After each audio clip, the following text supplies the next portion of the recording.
Hello बच्चों, welcome to my channel learning launch 9। आज हम शुरू करेंगे क्वेश्चन नंबर 1 एक्सरसाइज 1.3। तो आपके सामने पहला क्वेश्चन लिखा हुआ है कि इसके अंदर लिखा है write the following in the decimal form and say what kind of a decimal expansion each has. तो हमें इसका डेसिमल एक्सपेंशन बताना है कि ये मेरा पूरा पूरा डिवाइड होगा या नहीं होगा। अब जैसे हमारा फर्स्ट पार्ट है, फर्स्ट पार्ट में क्या लिखा है 36 अपॉन में 100। तो हाँ, ये पूरा पूरा डिवाइड हो रहा है, पता चल रहा है कि ये 0.36 आएगा। तो ये हमारा टर्मिनेटिंग हो गया, टर्मिनेटिंग। थोड़ा राइटिंग पे फोकस मत कीजिएगा क्योंकि थोड़ा डिजिटली में ये मेरे से हो जाता है। ठीक है, तो अब हम इसका सेकंड पार्ट करते हैं। देखो, जब हम इसका सेकंड पार्ट करते हैं तो सेकंड पार्ट में क्या लिखा है 1/11। तो जब ये 1/11 है तो अब हम इसको देखते हैं इसका क्या आएगा।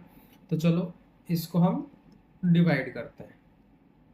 ठीक है, तो यहाँ कितना आ गया, यहाँ आ गया मेरा 1। अब देखो ये एक से तो जाएगा नहीं, तो मुझे पॉइंट लगाना होगा। तो 0 पॉइंट, तो कितना हो जाएगा ये, इसके अंदर एक 0 लगा लिया। लेकिन ये अभी भी नहीं जाएगा, तो एक 0 और लगाना पड़ेगा। तो मेरे को यहाँ पे भी एक 0 एक्स्ट्रा लगाना होगा। तो अब कितनी बार में जाएगा, अब ये जाएगा 9 बार में। तो 9 आ गया, और फिर यहाँ पे 99, 99। ठीक है, तो कितना बचा मेरा यहाँ पे, यहाँ आ गया मेरा 1। अब ये देखो 1 आ गया, डेसिमल है तो मैं एक 0 लगा सकता हूँ। लेकिन ये 11 से छोटा है तो एक 0 और लगाना होगा। एक मिनट, यहाँ पे 9 रह गया, तो यहाँ पे एक 0 और लगाया तो ये 100 हो गया। अब देखो ये किस में जाएगा, ये फिर से 9 बार में जाएगा, 99। अब आप देखोगे कि हर बार में एक एक एक एक इसका रिमाइंडर बचता जा रहा है, ये ऐसे ही चलता रहेगा, कटेगा नहीं। तो इसका जो आंसर आएगा वो आएगा इसमें non terminating, non terminating repeating. इसका ये आंसर होगा नॉन टर्मिनेटिंग रिपीटिंग, क्योंकि ये रिपीट होता रहेगा। ठीक है, अब हम इसका करते हैं थर्ड पार्ट। थर्ड पार्ट में यहाँ कर देता हूँ। ठीक है, अब यहाँ देखो हम थर्ड पार्ट लेंगे इसका। थर्ड पार्ट में क्या लिखा हुआ है, ये लिखा हुआ है, देखो ये इस तरीके से लिखा है 4 1/4।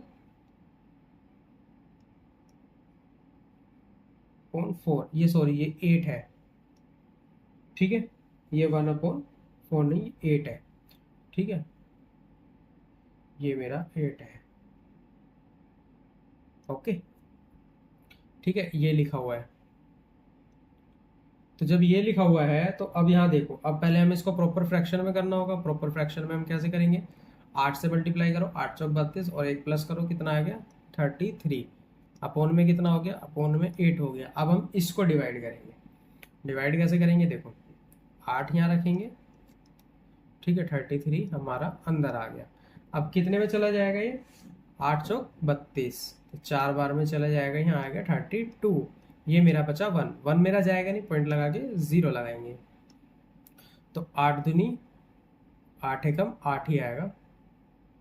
ठीक है, क्योंकि ये 2 में नहीं जाएगा। 8 एकम 8, ये कितना बचा 2। पॉइंट पहले ही लगा रखा है, जब हमने पॉइंट लगाया हुआ है तो हमें एक्स्ट्रा पॉइंट की जरूरत नहीं, हम यहाँ 0 लगा देंगे। तो ये कितना हो गया, 8 दूनी 16, कितना बचा 4। अब ये फिर से चला जाएगा, क्योंकि देखो अभी मैं यहाँ 0 लगाता हूँ। ठीक है, 8 पंजे 40, तो 5 बार में कितना आ गया 40। ठीक है, ये हो गया। तो जब मेरा इतना आ गया और ये मेरा पूरा का पूरा कटा है, तो इसका जो आंसर आया वो आया 4.125, जो कि हुआ मेरा टर्मिनेटिंग। टर्मिनेटिंग, क्योंकि ये मेरा पूरा का पूरा फ्रैक्शन कट गया ना। इस वाले फ्रैक्शन में ना तो ये टर्मिनेट हुआ, और बार बार एक ही वैल्यू हमारी रिपीट हुई। तो इसलिए इसका आंसर आया नॉन टर्मिनेटिंग रिपीटिंग। अब देखो हमारे कितने, अभी 3 पार्ट और बच रहे हैं। ठीक है, तो अब मैं इसको, चलो मैं यहीं पे कर देता हूँ इस वाले पार्ट का आंसर। कौन से वाले का, फोर्थ का। ठीक है, तो चलो नहीं, मैं अगले पेज पे करता हूँ इसका फोर्थ का। ठीक है, ये रहा, एक नई स्लाइड है। तो चलो फोर्थ पार्ट देखते हैं।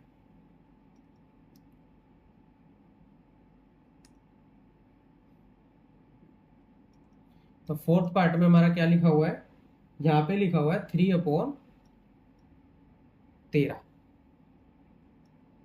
ठीक है, चलो अब इसको हम डिवाइड करते हैं।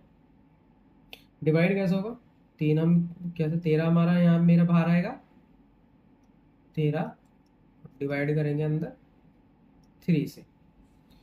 अब देखो क्या आता है, अब ये पहले तो जाएगा नहीं तो पॉइंट लगाना पड़ेगा, तो पॉइंट लगाने के लिए पहले 0 लगाएंगे, फिर यहाँ पे 0 आ गया।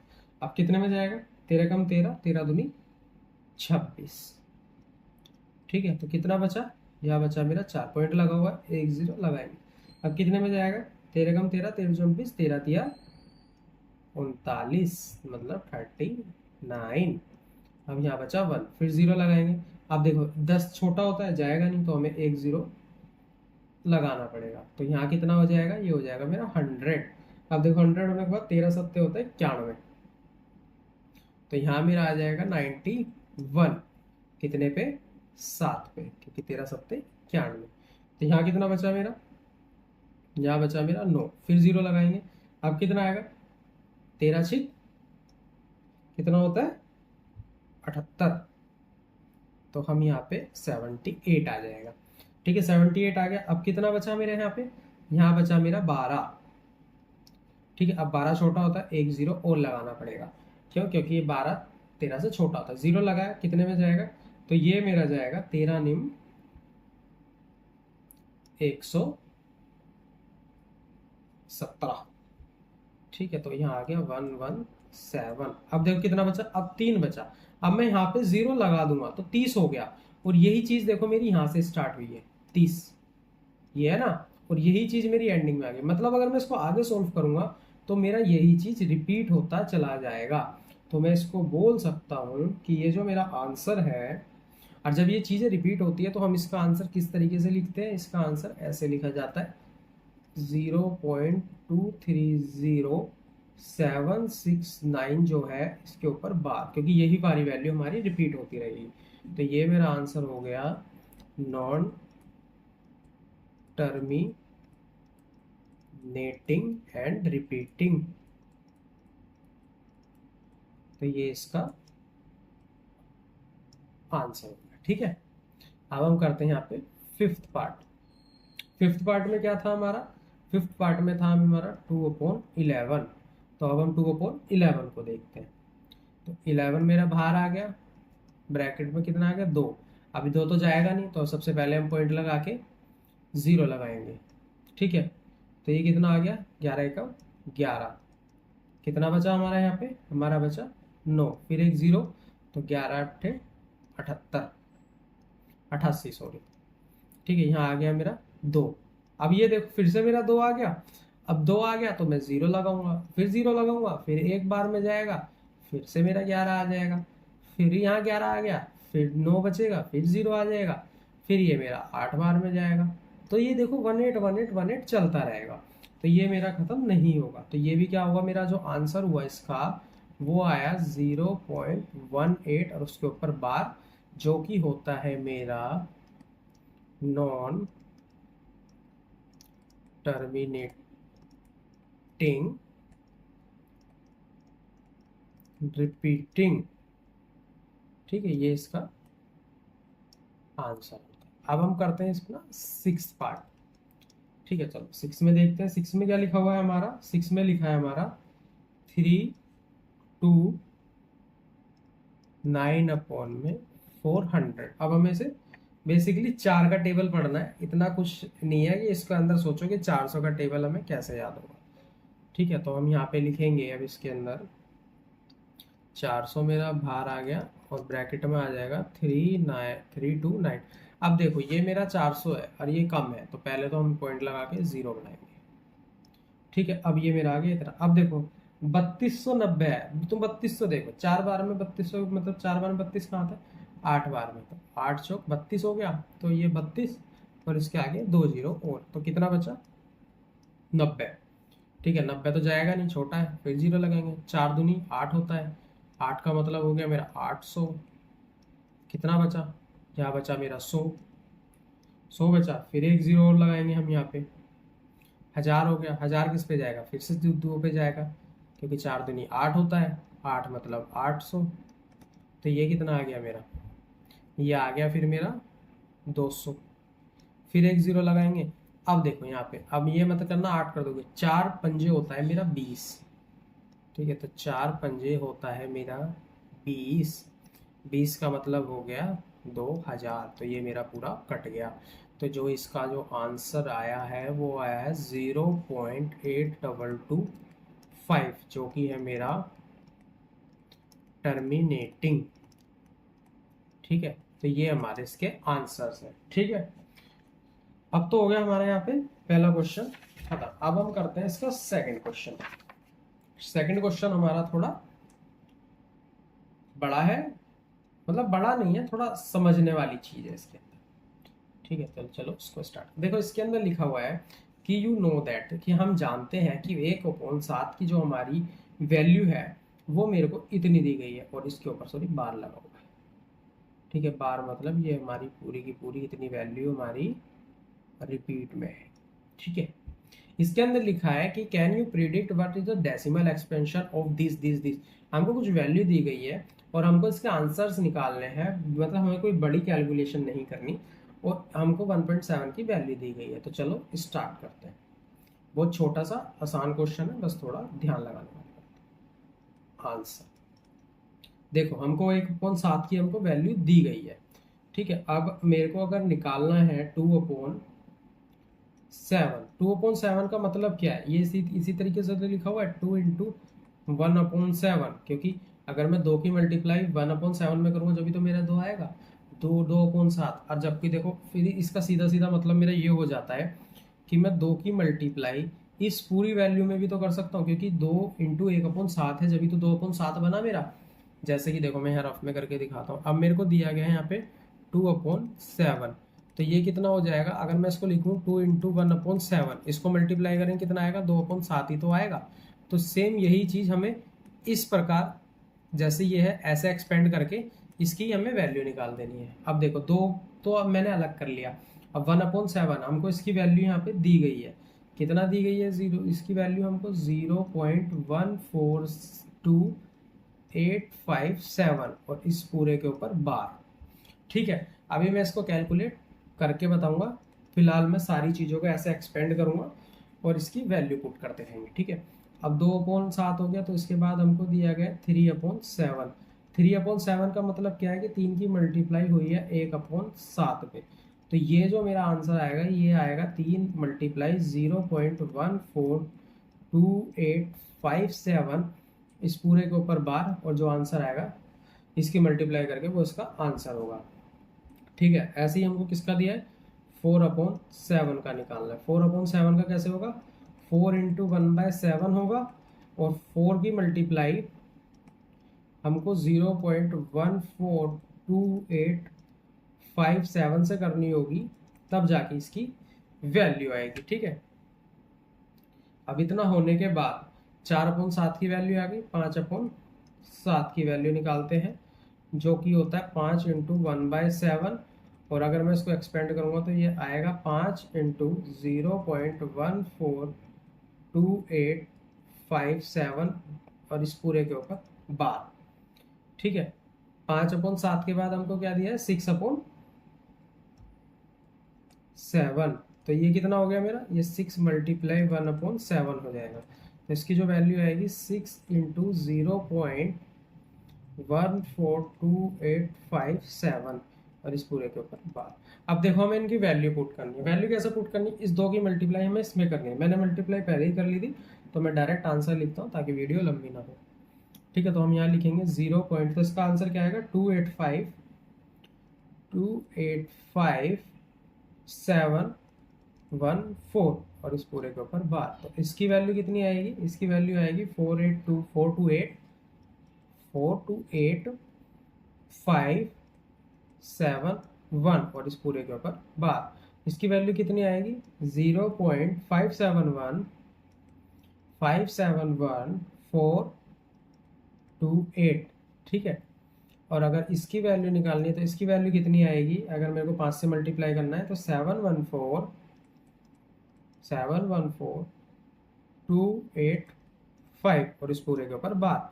और अगर इसकी वैल्यू निकालनी है तो इसकी कितनी आएगी 0.5857142 इस पूरे। ये इसका आंसर हो गया, ये इसका, ये इसका, ये इसका, ये इसका। बेसिकली हमको क्या करना था, इनको एक्सपेंड करके 1/7 की जो हमको वैल्यू दी है उससे मल्टीप्लाई करना था। और इनके ऊपर बार लगाना मत भूलना, क्योंकि वो हमारा इंपॉर्टेंट है, क्योंकि ये सारी वैल्यू हमारी बार के अंदर है।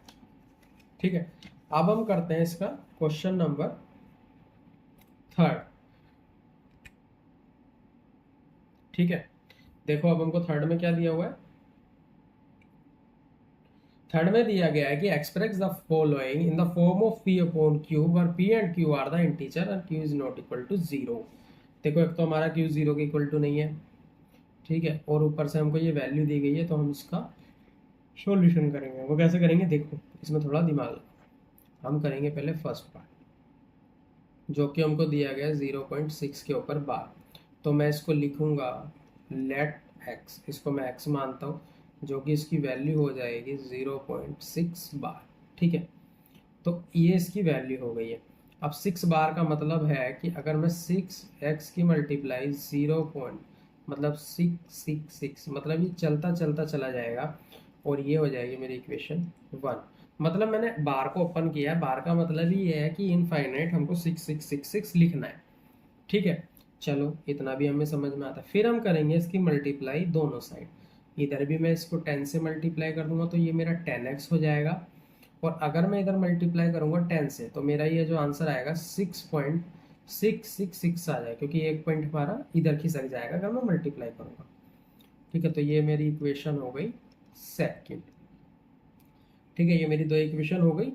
अब जब ये दो इक्वेशन हो गई तो मैं इसमें लिखूंगा फ्रॉम इक्वेशन 2 एंड 1, मतलब मैं इसे भी लिख सकता हूँ कि इक्वेशन 2 माइनस इक्वेशन 1, इस तरीके से मैं कर सकता हूँ।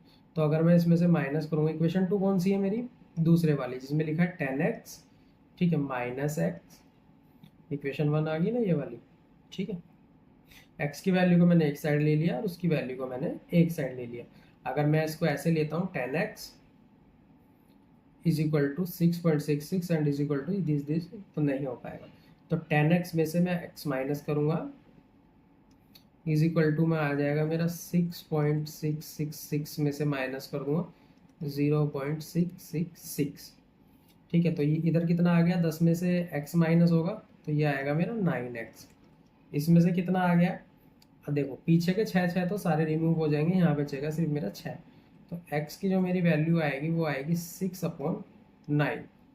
ठीक है, 6/9 का मतलब होता है, अगर मैं इसको काट दूंगा तो ये आ जाएगा मेरा 2/3। ये मेरा इसका आंसर हो गया। अब किसी को समझ नहीं आया 6 कैसे आया, तो मैं देखो यहाँ पे एक्सप्लेन कर देता हूँ कि अगर मैं 6.666 में से 0.666 सो ऑन माइनस करूँगा तो ये तो मेरी सारी वैल्यू जीरो ही हो गई, 0 0 0 0। अब पॉइंट के बाद कितनी भी जीरो लगा लो उसकी वैल्यू तो डाउन जीरो ही होती है। तो बेसिकली मेरा कितना बचा 6, तो मैंने यहाँ पे वही चीज़ लिखी है। ठीक है, तो यही चीज़ मैंने वहाँ पे लिखी थी, तो ये आपको समझ में आ गया होगा।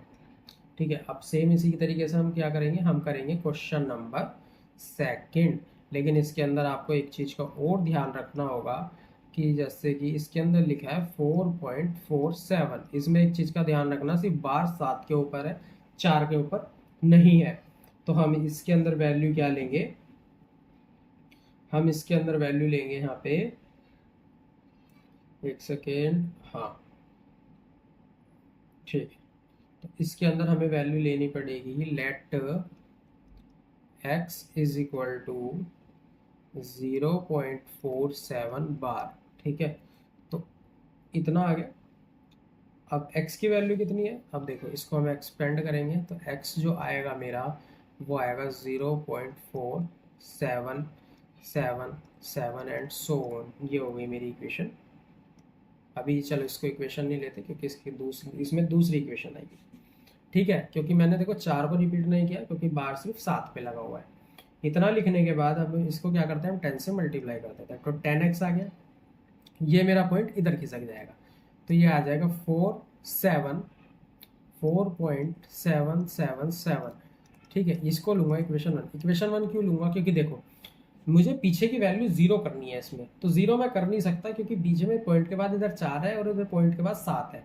तो मुझे क्या करना होगा कि मुझे पॉइंट के बाद हर जगह 7 चाहिए। तो मैं क्या करूँगा, यहाँ पे 10 से और मल्टीप्लाई कर दूंगा, तो ये मेरा हो जाएगा 100x, ठीक है, इज इक्वल टू ये हो जाएगा 47.777, और इसको मैं लूँगा इक्वेशन 2।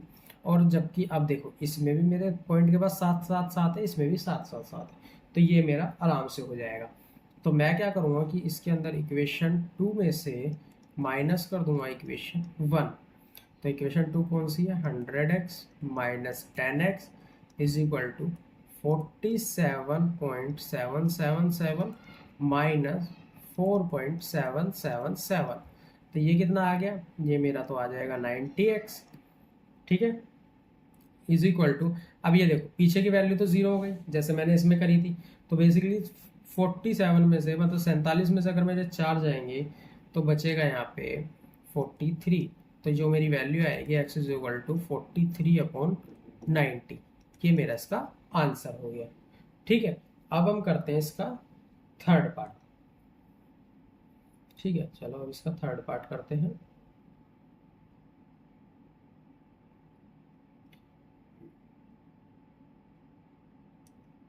देखो थर्ड पार्ट में क्या लिखा हुआ है हमारा, थर्ड पार्ट में हमको दिया गया है 0.001 और इसके ऊपर बार। तो ये थोड़ी हमारी बड़ी कैलकुलेशन होगी, लेकिन इतना भी बड़ा नहीं है, नॉर्मल है। ठीक है, तो चलो इसके अंदर क्या करते हैं, अब हम लेते हैं यहाँ पे let x is equal to 0.001 bar. ठीक है, तो ये कितना आ गया, ये आ गया x is equal to 0.001 and so on. ठीक है, तो इसको लेंगे इक्वेशन 1। अब यहाँ देखो, अब हम 10 से मल्टीप्लाई करते थे, 100 से मल्टीप्लाई करते थे, लेकिन इसके अंदर ना 10 से करना ना 100 से करना, इसके अंदर हमको मल्टीप्लाई करनी होगी 1000 से। क्यों, क्योंकि इस 3 के ऊपर बार है और इन तीनों की तीनों वैल्यू मुझे बाहर लेना है। तो अगर मैं यहाँ पे 1000 से मल्टीप्लाई करूंगा तो ये मेरा हो जाएगा 1000x इज इक्वल टू, ये 3 बार 0, ये मेरा पॉइंट इधर शिफ्ट हो जाएगा, तो 0 की तो वैल्यू नहीं होती, 1.001 आ जाएगा एंड सो ऑन। ये होगी इक्वेशन 2। अब इक्वेशन 2 में से माइनस करेंगे हम इक्वेशन 1 को, तो आंसर आएगा 1000x minus x is equal to 1.001 minus 0.001।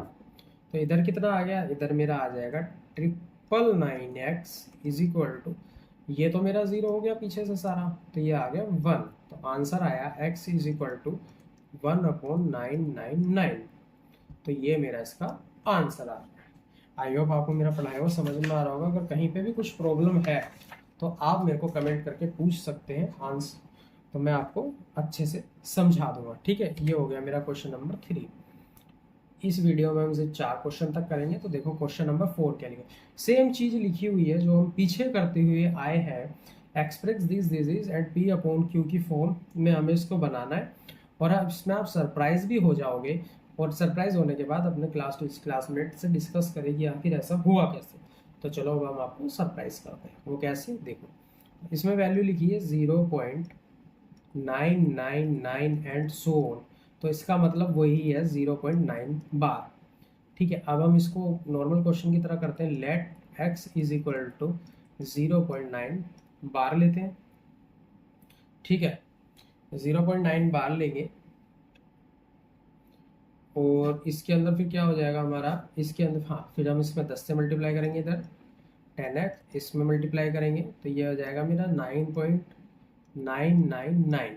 ठीक है, और इसको अगर मैं एक्सपेंड करूँगा तो ये मेरी वैल्यू आएगी x इज इक्वल टू 0.999। तो ये मेरी इक्वेशन 1, ये वाली मेरी इक्वेशन 2। ठीक है, अब फ्रॉम इक्वेशन सेकंड में से माइनस करेंगे हम इक्वेशन 1, तो इसका आंसर कितना आ जाएगा, 10x minus x is equal to 9.999 minus 0.999, पीछे की वैल्यू तो 0 हो गई। यहाँ मेरा कितना बचा 9x is equal to 9, x is equal to 9/9। ये तो मेरा कट गया। अब ये आप कह रहे हो कैसे कट गया, क्योंकि ये तो इक्वल आ नहीं सकता। क्यों? क्योंकि देखो ये हमारा टर्मिनेट होता चला जाएगा, और जब ये टर्मिनेट हो रहा है तो एक कैसे आ सकता है, ये तो हमारा टर्मिनेट नहीं होना था, लेकिन ये हो सकता है। कुछ हमारे मैथ्स में ऐसे नंबर्स होते हैं जिसमें हम ये कर सकते हैं। जैसे देखो 0.9 लिखा हुआ है ना, हम इसको क्या लिखेंगे 9/10, ठीक है। ठीक उसी तरीके से अगर ये लिखा है 0.9 बार, 9 बार का मतलब है ये 9/9 ही रहेगा। जैसे हमने पीछे देखा था ना 0.6 बार था, तो क्या आ रहा था नीचे 6/9। एक बात का ध्यान रखना, शायद आपने पीछे क्वेश्चन में ऑब्जर्व ना किया हो कि जितने नंबर पे भी बार लगाए, अगर हम उसको डिवाइड करेंगे तो उतनी ही वैल्यू में नीचे 9 आएगा। 9 कैसे आएगा देखो मैं दिखा देता हूँ। जैसे इससे पहले हमने क्वेश्चन किया, इसके अंदर 3 डिजिट के ऊपर बार था, तो देखो यहाँ हमारा 3 में ही 9 आ रहा है। इससे वाले पहले वाले क्वेश्चन में भी देखते हैं, इससे पहले वाले क्वेश्चन में भी आप देख लो, यहाँ पे मेरा 1 पे बार था तो नीचे 1 बार 9 आया। यहाँ पे कितना था, यहाँ पे भी 1 बार में था, लेकिन 1 नंबर के बाद यहाँ 2 नंबर भी थे, ठीक है। तो इस वजह से हमारे यहाँ पे 90 आया है, ठीक है। तो जितने भाई हमारे उस पे नंबर होंगे उस हिसाब से ये हमारे नीचे, मतलब उस वैल्यू के नीचे 9 आता है। अब जैसे यहाँ पे लिखा होता 0.678256 एनीथिंग, कुछ भी लिखा होता तो कितनी बार में 0 है, तो सेम वैल्यू ऊपर आती, ठीक है। ये सेम वैल्यू हमारे ऊपर पुट होती है, और कितनी बार है 3 3 6, तो नीचे ही हमारा ये 6 बार 9 आता, ठीक है। उतनी बार में ही 9 आता, और इसमें ऊपर भी 9 और नीचे भी 9, तो इसलिए ये हमारा फन हो गया। आई होप आपको मेरा पढ़ाया हुआ समझ में आ रहा होगा। समझ में आया तो चैनल को लाइक एंड सब्सक्राइब करें, अपने फ्रेंड्स में भी शेयर करें। बाकी के नेक्स्ट क्वेश्चन नेक्स्ट वीडियो में।